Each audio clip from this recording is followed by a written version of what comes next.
Hi అండి, నమస్తే. నా పేరు పద్మజ. మీరు చూస్తున్నారు health is wealth by Padmaja. మనందరం మన ఇంట్లో పూజలకు కానీ వ్రతాలకు కానీ మన ఇంటికి వచ్చే ముత్తైదులకు బొట్టు పెట్టి తాంబూలం ఇచ్చి మనం ఇంట్లో చేసిన ప్రసాదాలను ఇస్తూ ఉంటాం కదా. దానితో పాటు ఇలా మనం మన ఇంటికి వచ్చిన మహాలక్ష్ముల ఆరోగ్యం గురించి ఆలోచించి ఈసారి ప్రసాదంగా ఈ రాగిపాల కొబ్బరిపాల జావని కూడా ఇవ్వండి. వచ్చిన ప్రతి ముత్తైదు మిమ్మల్ని మనస్ఫూర్తిగా దీవిస్తారు. రాగి జావ ఇవ్వడం ఏంటి అని ఆలోచిస్తున్నారా? మనందరికీ తెలుసు, మన ఆడవాళ్ళకు వచ్చే 50% ప్రాబ్లమ్స్ కాల్షియం డెఫిషియన్సీ వల్లే వస్తాయని. మనం రోజు తినే ఫుడ్లో రాగులను ఏదో విధంగా తీసుకోమని మన సద్గురు గారు అయితే మరీ చెప్తుంటారు. అలాంటిది డైలీ చేసే రాగి పిండితో జావ కాకుండా ఇలా రాగి పాలు కొబ్బరి పాలు యూజ్ చేసి జావ చేసి ఇస్తే ఎందుకు హ్యాపీగా ఫీల్ అవ్వ చెప్పండి. ఒకసారి ట్రై చేయండి. వంకగా జిగటగా అయిపోతుంది. ఇప్పుడు ఇందులో మనం ముందుగా సిద్ధం చేసుకున్న కొబ్బరి పాలు పోయాలి. కొబ్బరి పాలు అన్నది చాలా మంది అడుగుతున్నారు, మీరు కొబ్బరి పాలు ఎంత తీసుకుంటారా అండి. నేను మా పిల్లలకి డైరీ మిల్క్ వాడానండి. సో అందుకోసమే నేను కొబ్బరి పాలు ఎక్కువే తీసుకుంటాను మా పిల్లలకి. సో ఇవే వాళ్ళకి ఎవ్రీడే మిల్క్గా ఇస్తాను. ఇది మేము ఎవ్రీడే ఇస్తాను మా పిల్లలకి. ఇప్పుడు ఇది ఉంది, ఇది ఇంకొంచెం సేపు బాయిల్ అయ్యేసరికి ఏమవుతుందంటే ఇంకొంచెం థికెన్ అవుతుంది. అందుకనేసి నేను కొంచెము కొబ్బరి పాలు వేస్తాను. కొబ్బరి పాలు అనేది మీ ఇష్టం అండి, ఎంతైనా వేసుకోవచ్చు. నేను చూపించాను కదా, ఆ కప్తో నేను కనుక దీన్ని గ్రైండ్ చేసి పాలు తీస్తే ఈ బౌల్ నిండా అయ్యాయి నాకు. నేను కొబ్బరి ఎక్కువ వాడతానండి. మామూలుగా అయితే మనకి టేస్ట్ కొబ్బరి పాలు పిల్లలకి పడుతుందా దాన్ని బట్టి కూడా ఉంటుంది. కొబ్బరి పాలు చాలా వరకు పలచగా ఉంటాయండి, ఇంట్లో ఫ్యాట్ అన్నది తక్కువ ఉంటుంది. కొబ్బరి పాలు ఎందుకు వేయాలి అనే దాని గురించి కూడా నేను మీకు ప్రీవియస్ వీడియోస్లో ఉన్నాయి, ఒకసారి చెక్ చేయండి.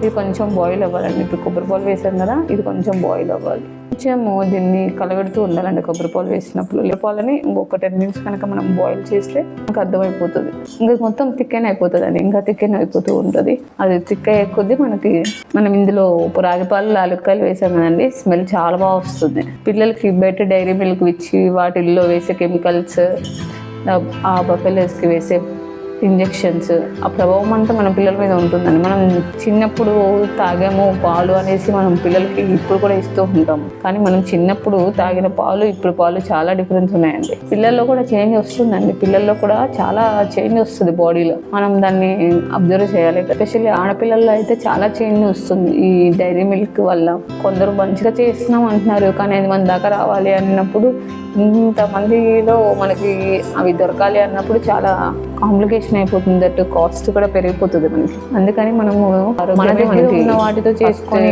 మన పిల్లలకి ఇచ్చిన మన పిల్లల హెల్త్ మన చేతుల్లోనే ఉంటుంది. నేనైతే అది చాలా వరకు ఫాలో అవుతాను. మన పిల్లల హెల్త్ మనమే కాపాడుకోవాలి అని. అది కొబ్బరి పాలు ఉడికేస్తున్నాయి, ఇలా బబుల్స్ వస్తుంది. కొబ్బరి పాలు స్మెల్ చాలా బాగా వస్తుంది. కొబ్బరి పాలు కనుక వాడితే మనం కొబ్బరి పాలని పిల్లలకి ఇవ్వచ్చండి, రోజు ఇవ్వచ్చు. దీనిలో ఫ్యాట్ ఎక్కువ ఉండదు. ఈ పిల్లలకి చాలా బాగుంటుంది. మీరు డిఫరెన్స్ కొబ్బరి పాలు పిల్లలకి ఇచ్చి చూస్తే, నేను చాలా మందికి చెప్పాను కూడా, ఇది కొబ్బరి పాలు అన్నవి పిల్లలకి రోజు తాపితే, కొబ్బరి పాలు ఎందుకన్నా మిగతా పాలు కూడా తాగొచ్చు, ఆల్మండ్ మిల్క్ తాగొచ్చు.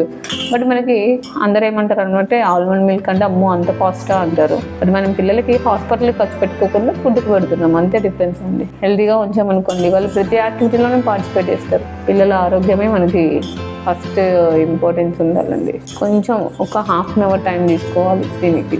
ఇది ఇలా వేడిగా ఉన్నప్పుడు ఏమవుతుందంటే కొంచెం పలచగా కనిపిస్తుంది మనకి, వాటరీగా ఉంటుంది. కానీ కొంచెం సేపటికి అది థిక్ అయిపోతుంది అండి. అది చల్లారే కొద్దీ అది చాలా థిక్ అయిపోతుంది. మీరందరూ ఈ రెసిపీ ట్రై చేసి నాకు ఫీడ్బ్యాక్ ఇవ్వండి. Thank you so much. ఎవరికి వాచ్ చేసినందుకు. ఫస్ట్ టైం వాచ్ చేస్తుంటే లైక్ చేయండి, సబ్స్క్రైబ్